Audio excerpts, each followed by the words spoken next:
2021-ci ildə Azərbaycan Dillər Universitetinin doktorantura pilləsində yenə beynəlxalq münasibətlər ixtisası üzrə qəbul olmuşam. Bizdə müdafiəyə qədər 5 il müddəti keçirsə, artıq ingilis dili imtahanının nəticəsi qüvvədən düşür. Dolayısıyla 2026-cı ildə yenidən bu imtahanı verdim və yüksək nəticə ilə istədiyimə nail oldum, keçid balını keçdim. 10 il əvvələ qədər təxmini dediyim müddətdir, xaricdə oxumaq məsələsi bugünkü qədər əlçatan deyildi. Biz yeni bakalavr təhsili aldığımız müddətdə, eləcə də magistraturada bu bir qədər çətin idi.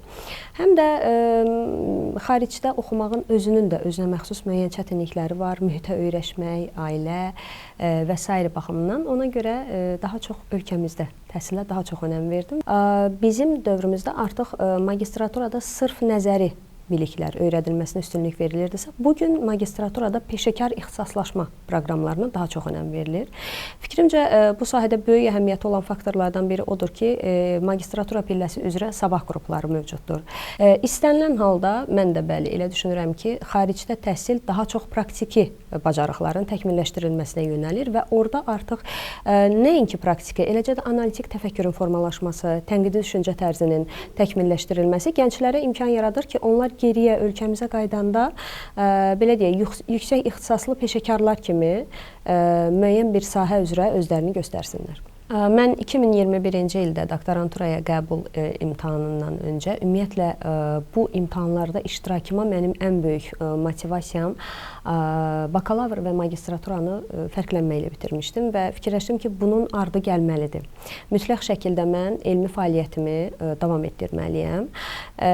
Bu məqsədlə 2021-ci ildə doktoranturaya qəbul oldum və bu 5 il ərzində əslində səhhətimlə bağlı 2 il ara verməli oldum. Tam olaraq elmi təhqiqata yönələ bilmədim. Uğurumda ən böyük açar odur ki, mən 2021-ci ildən onsuz da namizədlərin hazırlaşdırılması ilə də məşğul oluram bir müəllim olaraq doktorantura pilləsi üzrə.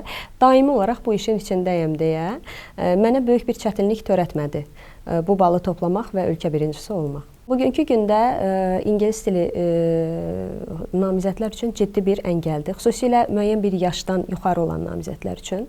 Mən həmişə onlara motivasiya olaraq bildirirəm ki, əgər siz bu qədər yolu gəlmisinizsə, ingilis dili sizin üçün maneə olmamalıdır. Magistratura pilləsində fikrimcə çətinlik yox, amma kiçik bir çatışmazlığı nəzərdə tutsaq, bugünkü gündə praktiki yönümlü tapşırıqların deyək, azlığı fikrimcə. Azərbaycanda nəzəri yönümə magistraturada daha çox önəm verilir.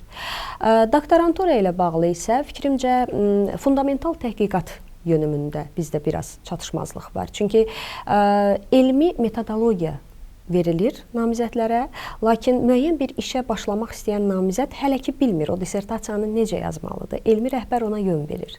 Bu baxımdan müəyyən boşluqlar var. Bir digər məsələ isə biz bilirik ki, doktorantura sırf sosial və yaxud da ki, humanitar fənləri əhatə eləmir. Burada dəqiq elmlər də var və bu pillə üzrə fəaliyyət göstərən namizədlər müəyyən təcrübələr aparmalıdırlar.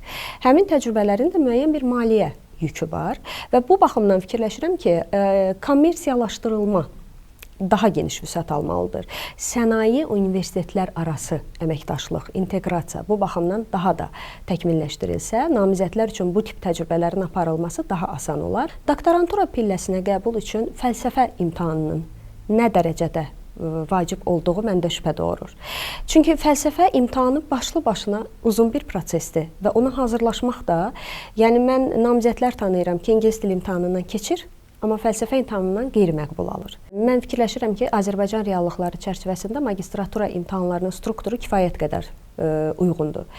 Niyə deyə sual versəz, nəzərə alsaq ki, əgər magistratura imtahanına da sırf müəyyən beynəlxalq standartlara uyğun imtahanlar üzrə qəbul olsaydılar, bunlara IELTS, SAT və s. nəticələri, o halda yenə müəyyən bir kütlə bundan kənarda qala bilərdi. Amma ingilis dili imtahanı magistraturada bakalavr səviyyəsindən biraz çətin formatda düşür ki, bu zaten bizim gənclərimizin orta məktəb dövründən hazırlaşdığı proqramdır deyənə onlara yad gəlmir. Əlavə olaraq informatika və məntiq Bu fənlərdə məntiq, belə deyək, bir çox tələbələr üçün ciddi narahatlıq doğurmasa da, informatikada çətinlik çəkən tələbələrimiz olur. Bunun da yenə də fikirləşirəm ki, əgər biz müasir dövrdə, texnoloji inkişaf dövründə yaşayırıqsa, namizədlərin kompüter bilikləri mütləq şəkildə olmalıdır. Azərbaycan təhsilinin çox güclü insan kapitalları var bugünkü gündə. Bunlar nəinki xaricdə təhsil alan tələbələr, eləcə də öz ölkəmizdə çox savadlı gənclərimiz var. Doktorantura ilə bağlı isə müəyyən qədər çətinliklər var. Bu əsas etibarilə Ali Attestasiya Komissiyasının məqalə tələbləri, hansı ki 5 məqaləmiz olmalıdır və onun biri mütləq şəkildə beynəlxalq indeksli jurnallarda çap olunmalıdır. Bunlara Web of Science, Scopus və digərləri aiddir. Bax, bu məqalə çapında müəyyən çətinliklər yaşayır əsasən namizədlər, çünki ingilis dilinin yüksək səviyyədə bilinməsi tələb olunur həmin jurnallar tərəfindən. Amma əgər biz elmi təhqiqat aparırıqsa, analitik təfəkkür formalaşdırırıqsa, öz ixtisasımız üzrə elmə töhfə verməyə hazırlaşırıqsa, bu tip maneələr bizim yolumuzu kəsməməlidir, əksinə bizə təkan verməlidir.